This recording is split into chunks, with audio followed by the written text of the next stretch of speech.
ሀገር ልታስወጣት ነው።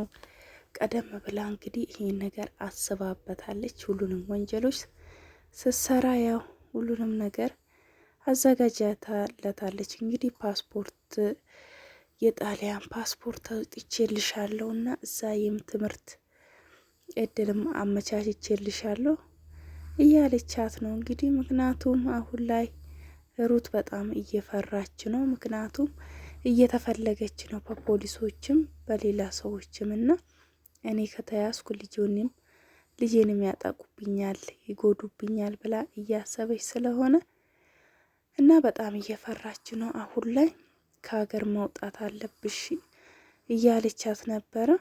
አሁን ምንም አይነት አቅም የለኝም ስትል አንቺ ማዬ እንደዚህ አይደለሽም፣ ትችያለሽ፣ ሁሉንም ነገር ማድረግ ትችያለሽ አሁንም እያለቻት ነበረ እና አሁን ላይ እኔ ምንም አቅም የለኝም፣ ሁሉንም ነገር አጥቻለሁና እንደ በፊቱ አይደለሁም። በፊት ከነሱ በላይ ስለነበርኩኝ ማንም ሰው አንቺ መንካት አይችልም ነበረ።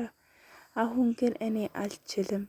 ያው ሁሉንም ነገር አታ መንገድ ላይ ስለወደቀች አሁን ምንም ነገር መከላከል አልችልም። በፊት ቢያንስ በብር ነበረ እንትን የምትመካውና ሩት እንግዲህ አሁን ላይ የራሷን ልጅ ብቻ ልታስመልጥ ነው እያሰበች ያለችው።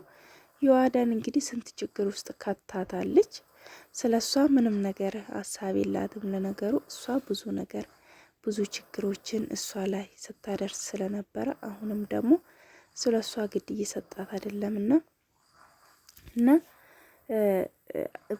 ከዚህ በፊት የሰጠውሽን ቁልፍ አለ አይደል እያለቻት ነበረ።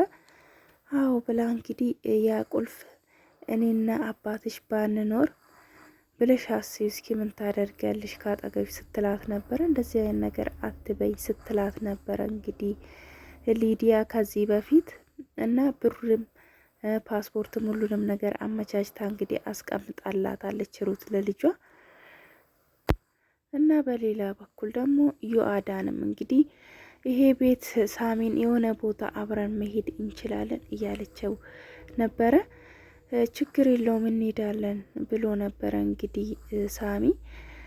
ይሄ ቤት በኢዳ እንደተያዘ ታውቃለህ ሩት። እንግዲህ ሁሉንም ነገር በዚህ ቤት ይሄንን ቤት አሲዛ ነው ሁሉንም ነገር ብር ብዙ ሚሊዮን ብሮችን ስትበደር የነበረው ብዙ ነገሮችን ስትሰራ የነበረውና እሱን እዳ ደግሞ ካልከፈለን በቅርቡ ከዚህ ቤት እንወጣለን፣ ብዙ ችግር ውስጥ እንገባለን እያለች ነበረና እሱን እንግዲህ ለማስተካከል እየጣረች ነው እንግዲህ ዮአዳንና እና የሳሚ እናት ደግሞ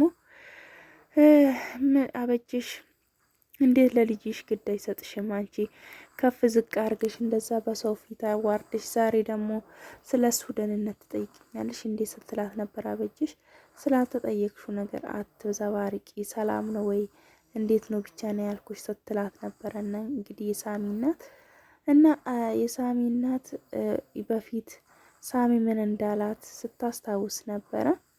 ሳሚ እንግዲህ መቼም መለያየት አንፈልግም የራስን ህይወት እኮ ትኖራለህ ስትለው እንግዲህ እኔ አልፈልግም ምስት ታገባለክ ራስን ህይወት ትኖራለክ ስትል አብረን ከሆነ ነው ከእናቴ ጋር ካልሆነ አይሆንም እያለ ነበረ በፊት። እንግዲህ ይሄን የምትፈቅድልን ምስት ካለችማ ጥሩ ነው እኔም ደስ ይለኛል እያለችው ነበረ።